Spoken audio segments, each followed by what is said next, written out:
अब देखिए, दिल्ली के दंगल में किसका मंगल होगा ये तो कल साफ हो जाएगा। हमारे साथ चांदनी चौक लोकसभा सीट से बीजेपी प्रत्याशी प्रवीण खंडेलवाल जुड़ गए हैं, सीधे उनका रुख करेंगे। प्रवीण जी, बहुत स्वागत है आपका। कल तो नतीजे आ जाएंगे, टेस्ट हो चुका है, क्या एक्सपेक्टेशंस है कल के रिजल्ट से?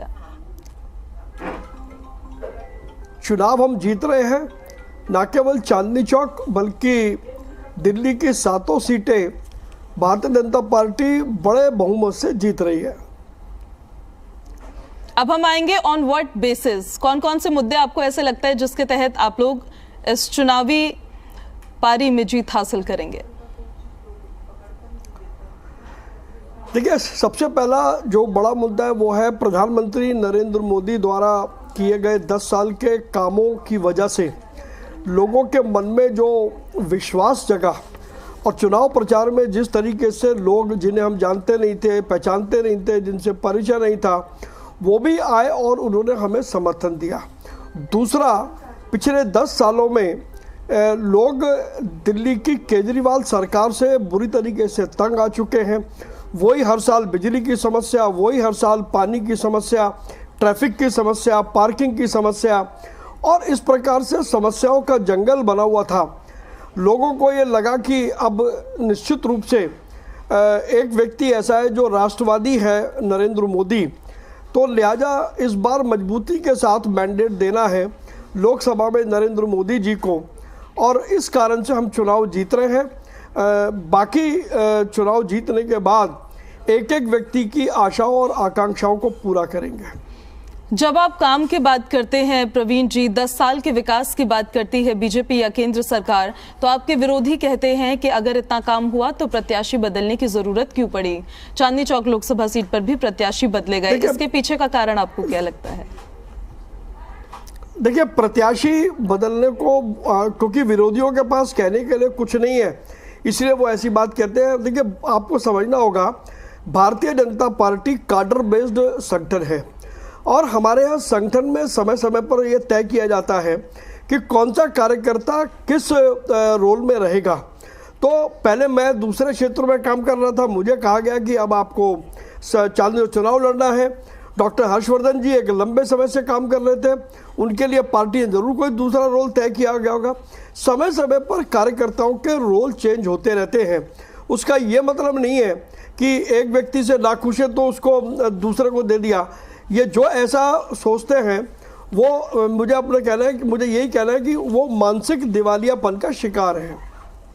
आप कहते हैं कि कैडर को स्ट्रॉन्ग करने के लिए समय समय पर बदलाव होते हैं, लेकिन 7 में से सिर्फ 6 ही सीटों पर कैंडिडेट बदले जाते हैं, एक सीट पर नहीं बदले जाते हैं। आप जानते हैं नॉर्थ ईस्ट दिल्ली सीट की मैं बात कर रही हूं। तो आपके विरोधी ये कहते हैं कि काम नहीं किया है, जो सांसद थे वो अपने संसदीय क्षेत्रों में नहीं गए हैं, तो एंटी इनकम्बेंसी बहुत ज्यादा थी, इस वजह से बदलना पड़ा है। प्रवीण जी, देखिए, एंटी इनकम्बेंसी कहीं नहीं थी, मैं कहूँगा ये प्रो इनकम्बेंसी थी, नंबर 1।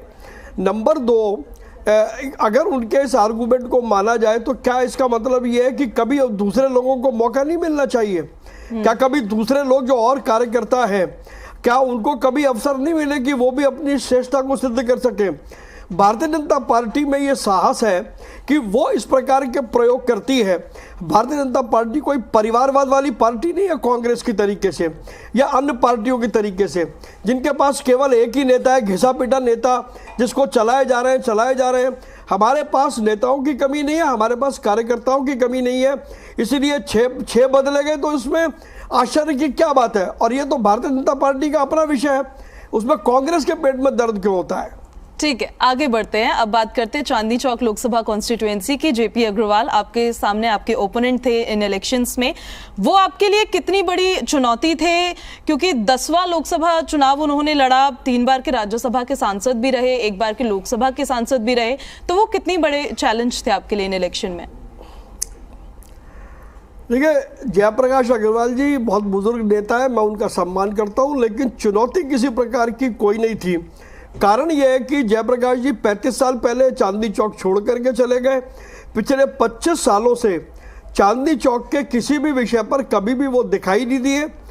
लोग इस बात को जानते हैं और जरूर वो सांसद रहे हैं, लेकिन एक बार भी वो जनता को ये बता पाने में विफल रहे कि जब जब वो सांसद थे उन्होंने ऐसे क्या उल्लेखनीय काम किए जिससे क्षेत्र का डेवलपमेंट हुआ। तो कुछ चुनौती नहीं थी, और जिस प्रकार का मैंने आपको बताया कि जिस प्रकार का विश्वास लोगों का प्रधानमंत्री नरेंद्र मोदी के प्रति था, तो चुनौती कोई नहीं थी। चुनाव हम बड़े मार्जिन से जीत रहे हैं।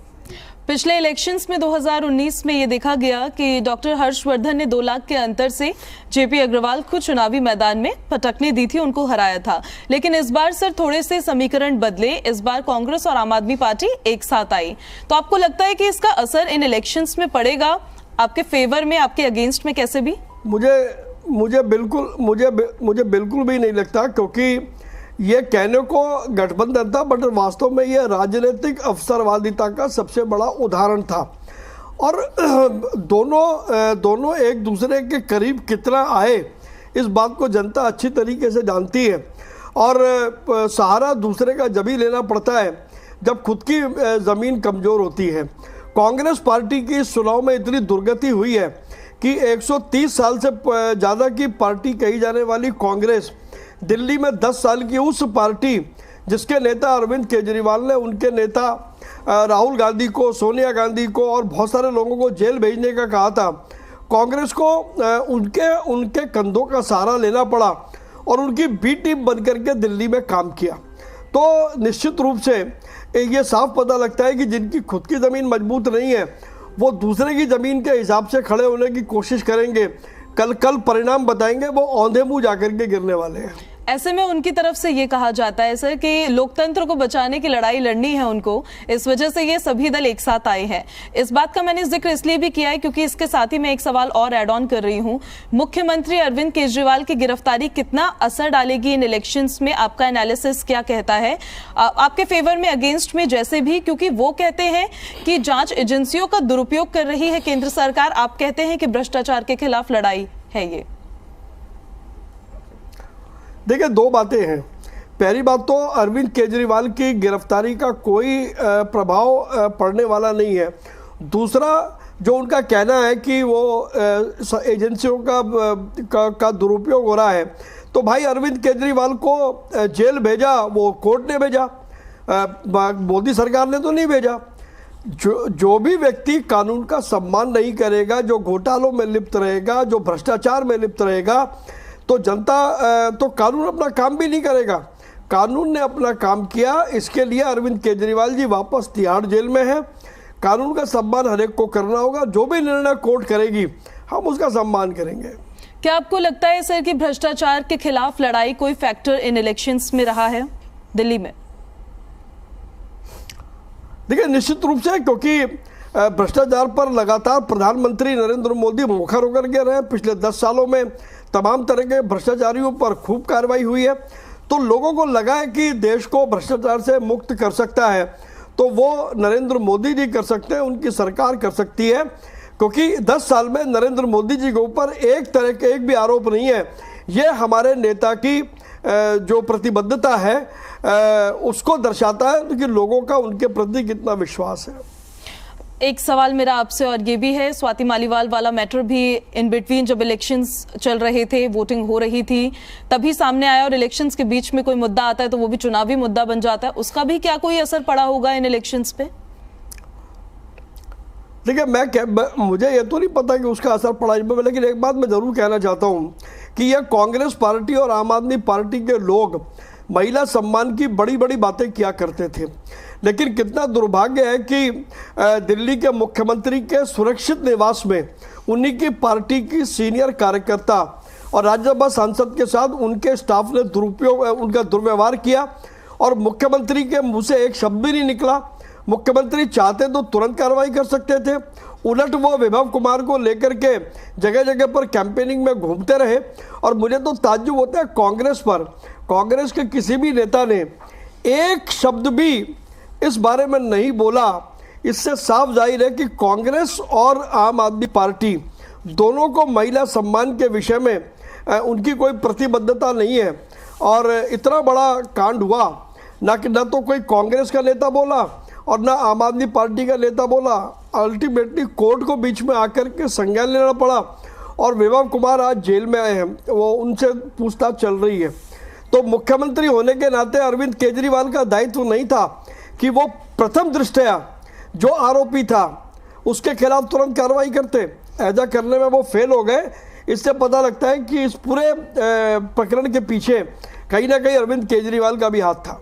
जब आप अपनी कॉन्स्टिट्यूएंसी में गए जहां से आप चुनाव लड़ रहे थे प्रवीण जी, तो उस दौरान एक तरफ कांग्रेस लाई थी अपना न्याय पत्र, बीजेपी का आया था ज्ञान पत्र। आपने किन मुद्दों को ज्यादा वहां पर उठते हुए देखा? लोगों में कैसा माहौल आपको नजर आया? देखिए, मैं आपको बताता हूं कि हमें ज़्यादा प्रयास नहीं करना पड़ा। प्रधानमंत्री नरेंद्र मोदी ने जितनी योजनाएं चालू करी उसका लाभ सीधे लोगों को मिला। चाहे वो उज्ज्वला योजना हो, चाहे वो घर घर शौचालय बनाने की योजना हो, चाहे वो स्वनिधि योजना हो, चाहे वो अपना मुद्रा योजना हो, चाहे वो विश्वकर्मा योजना हो, इतनी सारी योजनाएं थी। जब मैं चुनाव में गया तो बहुत से लोगों ने मुझे बताया कि उनको इस योजना से लाभ मिला। आवास वाला विषय था, बहुत से लोगों को आवास मिले, यहीं नहीं मिले, उनके जो रिश्तेदार दूसरे राज्यों में रहते हैं उनको आवास मिले। तो लोगों को ये भरोसा था कि नरेंद्र मोदी जो कहते हैं वो करते हैं, और ऐसा उन्होंने किया है। तो इसका बहुत बड़ा लाभ पूरे चुनाव में हमको मिला है। हमारी जो क्रेडिटेबिलिटी थी या जो विश्वसनीयता थी उस पर कभी भी किसी ने संदेह नहीं किया। सर, जो न्याय पत्र कांग्रेस लेकर आई, उन्होंने कहा कि अगर हम आते हैं तो 1 लाख सालाना देंगे, 30 लाख नौकरियां देंगे, एमएसपी कानून लाएंगे, पीएमएलए खत्म करेंगे, जांच एजेंसियों के दुरुपयोग को रोकेंगे, जम्मू कश्मीर को पूर्ण राज्य का दर्जा देंगे और अग्निपथ स्कीम खत्म करेंगे। भारतीय जनता पार्टी को ये मैनिफेस्टो डार्क मैनिफेस्टो क्यों लगता है? क्योंकि इसमें वो सारे काम कह रहे हैं जो वो कभी कर ही नहीं सकते। कांग्रेस की जो टूटी फूटी हालत है जिसका मैंने आपसे अभी जिक्र किया, आज देश में किसी को नहीं लगता कि कांग्रेस की सरकार आने वाली है, और यहाँ तक कि कांग्रेस को भी नहीं लगता। इसीलिए उन्होंने जो अपना कथित न्याय पत्र दिया उसमें वो सारी चीज़ें लिखी। और मैं अगर आपको सही बताऊं तो उनके इस न्याय पत्र का उल्टा असर मतदाताओं पर पड़ा कि ये तो 377 खत्म करने की बात कहते हैं, ये तो हमारी संपत्ति को लेकर के किन्हीं और लोगों को देने की बात कहते हैं, ये तो इस तरीके की बातें करते हैं। तो वो उनकी बातों से जनता में जो संदेश गया उसका बहुत बड़ा नुकसान कांग्रेस को उठाना पड़ेगा। जब जेपी अग्रवाल से बात की गई तो उन्होंने कहा कि किसी भी सांसद ने आज तक चांदनी चौक की समस्याओं को संसद में नहीं उठाया, जाके नहीं बताया। अगर आप संसद पहुंचते हैं, देश की सबसे बड़ी महापंचायत में पहुंचते हैं, तो वो कौन सी ऐसी समस्याएं होंगी जिसके निवारण के लिए आप प्रयासरत सबसे पहले होंगे? देखिए, मैंने अपने प्रचार में कहा है, मुझे मेडिकल क्षेत्र में काम करना है, मुझे वीमेन एम्पावरमेंट में काम करना है, मुझे जो मेरी कॉन्स्टिट्यूंसी के यूथ है उनको स्टार्टअप और उनके रोज़गार के लिए जोड़ना है, मुझे ओवरऑल डेवलपमेंट करना है। मेरे कॉन्स्टिट्यूंसी में मार्केटों में बिजली के लटके हुए तार हैं जो जीवन के लिए खतरा है। आज तक कभी उसके विषय में सोचा नहीं गया। मैं उसके लिए काम करूँगा, मैं डेवलपमेंट के लिए काम करूँगा। और मैंने ये कहा है कि मार्केट के डेवलपमेंट के लिए ट्रेड एसोसिएशंस और रेजिडेंशियल इलाकों के डेवलपमेंट के लिए RWA, मैं दोनों के साथ मिलकर काम करूंगा। मैं इनको कैटलिस्ट बनाऊंगा और इनको अपनी टीम का पार्टनर बना करके और इनके साथ हम सारा काम करेंगे ताकि वो काम हो जिससे किसी हर आदमी के चेहरे पर मुस्कुराहट हो, किसी की आंख में आंसू ना हो। जब आप बात करते हैं सर प्रो इनकम्बेंसी की, पीएम मोदी की गारंटी को लेकर, केंद्र सरकार के कामों को लेकर, विकास को लेकर, इस बार जब इलेक्शंस हुए, वोटिंग हुई, तो एक डिप देखा गया है वोटिंग परसेंटेज में।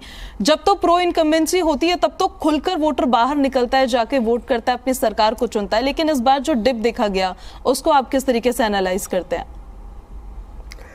देखिए, वो डिप का सबसे बड़ा कारण था कि प्रचंड गर्मी, 48 डिग्री 50 डिग्री में चुनाव हुए हैं। और जो चुनाव के पंडित थे उनको यह था कि कम से कम 10 से 15% की गिरावट आएगी, ऐसा नहीं हुआ क्योंकि प्रो इनकम्बेंसी थी। इसलिए वो डिप जो गिरा है वो कुछ मात्रा में गिरा। और उसका सारा अगर उसका कोई कारण होगा तो उसका कारण मौसम है। इतनी गर्मी में बहुत जगह हमने देखा हीट स्ट्रोक हुआ, बहुत सारी चीज़ें हुई।